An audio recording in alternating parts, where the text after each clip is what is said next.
Child Guidance by Ellen G. White. Section 1. Home, the First School. Chapter 1. Importance of the Home School. Education begins at home. It is in the home that the education of the child is to begin. Here is his first school. Here, with his parents as instructors, he is to learn the lessons that are to guide him throughout life. Lessons of respect, obedience, reverence, self-control. The educational influences of the home are a decided power for good or for evil. They are in many respects silent and gradual, but if exerted on the right side, they become a far-reaching power for truth and righteousness. If the child is not instructed aright here, Satan will educate him through agencies of his choosing. How important, then, is the school in the home? Here the foundations are laid. Upon all parents there rests the obligation of giving physical, mental, and spiritual instruction. It should be the object of every parent to secure to his child a well-balanced, symmetrical character. This is a work of no small magnitude and importance, a work requiring earnest thought and prayer no less than patient, persevering effort. A right foundation must be laid, a framework strong and firm erected, and then day by day the work of building, polishing, perfecting must go forward. Deny the child anything but this right. Parents, remember that your home is a training school in which your children are to be prepared for the home above. Deny them anything rather than the education that they should receive in their earliest years. Allow no word of pettishness.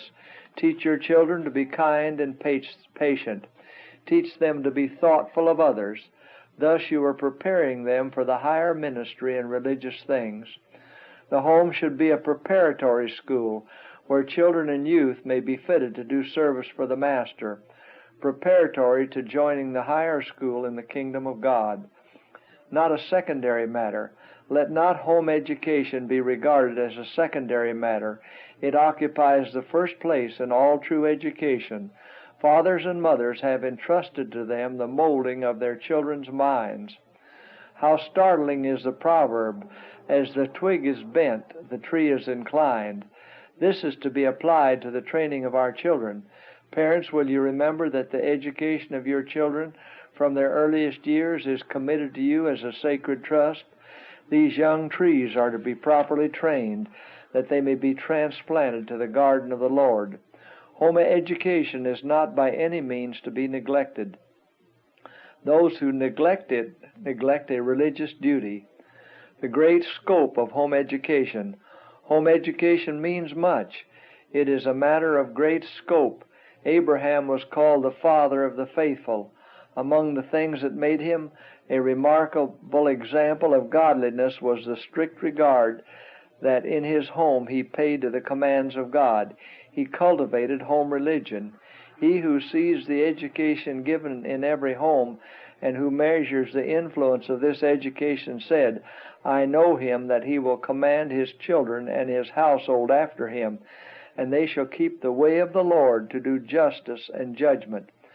God commanded the Hebrews to teach their children his requirements and to make them acquainted with all his dealings with their people. The home and the school were one. In the place of stranger lips, the loving hearts of the father and mother were to give instruction to their children. Thoughts of God were associated with all the events of daily life in the home dwelling. The mighty works of God in the deliverance of his people were recounted with eloquence and reverential awe. The great truths of God's providence and of the future life were impressed on the young mind. It became acquainted with the true, the good, the beautiful.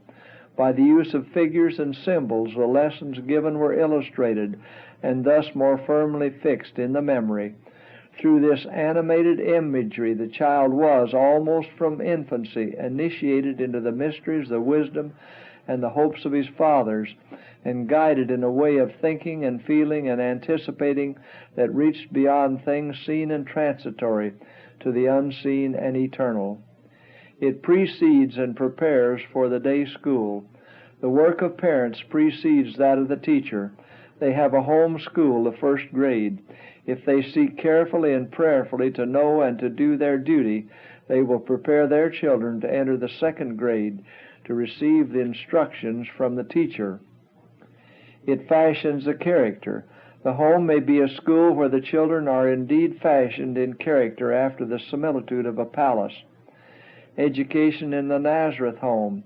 Jesus secured his education in the home. His mother was his first human teacher. From her lips and from the scrolls of the prophets he learned of heavenly things. He lived in a pleasant peasant's home and faithfully and cheerfully acted his part in bearing the household burdens. He who had been the commander of heaven was a willing servant, a loving, obedient son. He learned a trade and with his own hands worked in the carpenter's shop with Joseph.